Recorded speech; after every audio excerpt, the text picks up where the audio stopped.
In this brain training video, I'm going to give you 3 things that you can do to change your mind and utilize your brain's fantastic abilities to break out of depression so that you don't have to spend another minute trying to figure out what's going on when you feel depressed.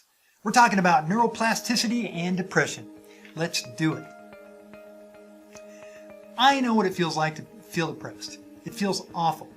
But you know what? Everyone's experienced depression now and then in life, and it's human. In fact, many people out there are depressed and they don't even know it. They just assume that's what life is like.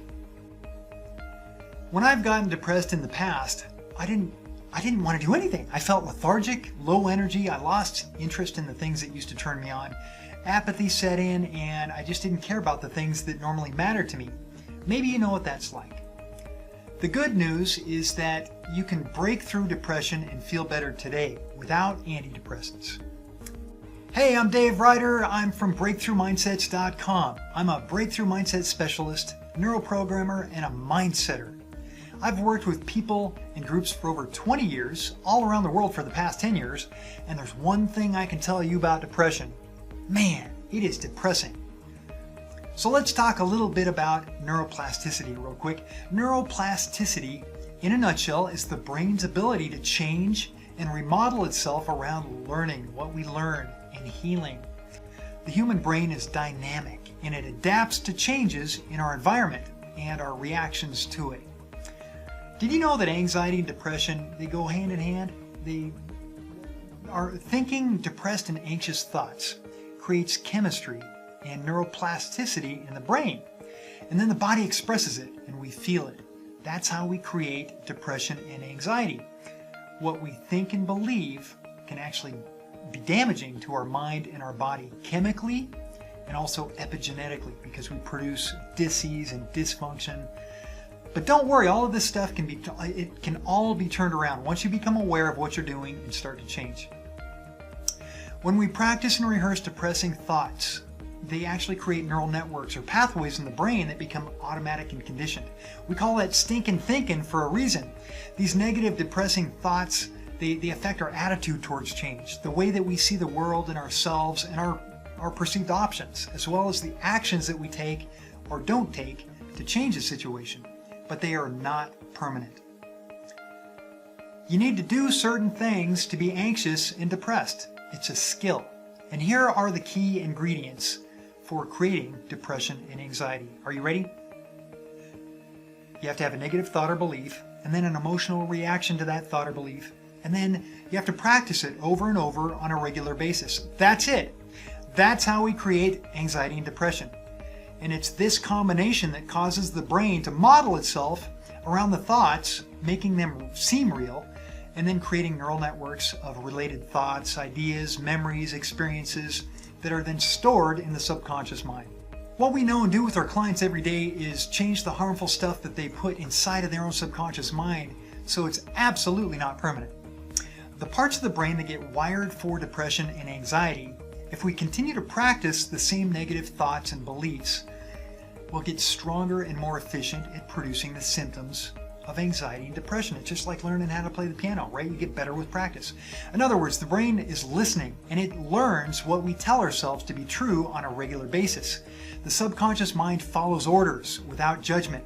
Our magnificent brain then starts to create our personal version of reality around what we've been drilling into our head until we take control and start to put awesome thoughts, ideas, and beliefs into our own head so that our minds will begin to take us where we want to go instead.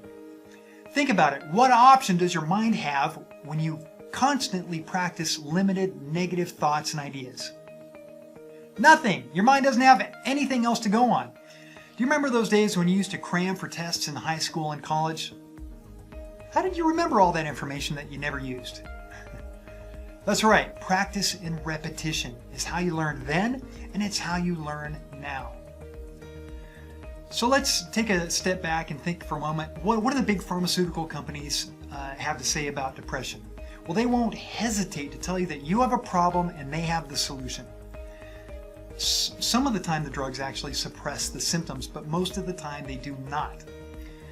They certainly don't put us in control of our own health, our thinking, or belief system. You aren't Prozac deficient. That's not your problem. Your only problem is that you haven't yet learned how to produce the results of health and well-being. We change our chemistry and our biology with our inner self-talk and beliefs, epigenetically. So we create disease and disorder and dysfunction and so forth, or health and wellness. What would happen if you started to water the weeds in your garden? Only water the weeds in the garden. That's right.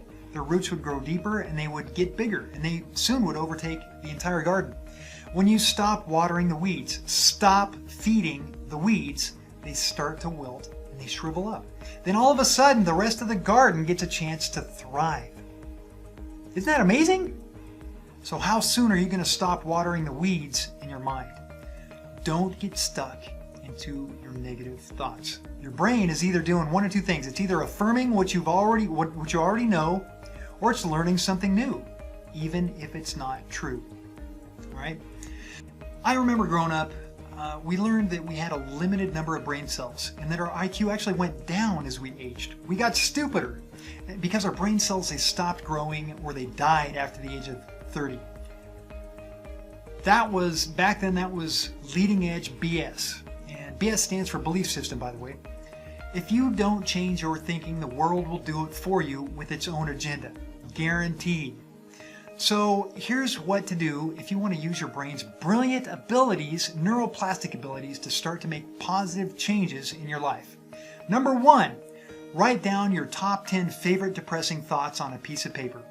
Then write down a positive and present opposite version of the same thought. Number 2, practice repeating this new healthy thought variation with strong emotion and using a stopwatch timer. It can be on your cell phone or whatnot. Number 3, concentrate and focus on this once or twice a day for 5 minutes. If you go longer, be forewarned, you might feel better, so be careful. Do not do this if you like to feel depressed. Be consistent with your practice. You are practicing what you will believe about yourself and the situation. And the cool thing is that you can believe anything you want. You are training your brain to see things in a different way. Remember, practice makes what? Perfect. No, that's actually not the case. Perfect is a fantasy. It doesn't exist. The goal behind practice is to make permanent. Practice makes permanent. So let me leave you with this question. If you could change 3 things about yourself, what would they be? Please leave your answer in the comments below so I can make more videos. Thank you for watching. I hope you enjoyed this video.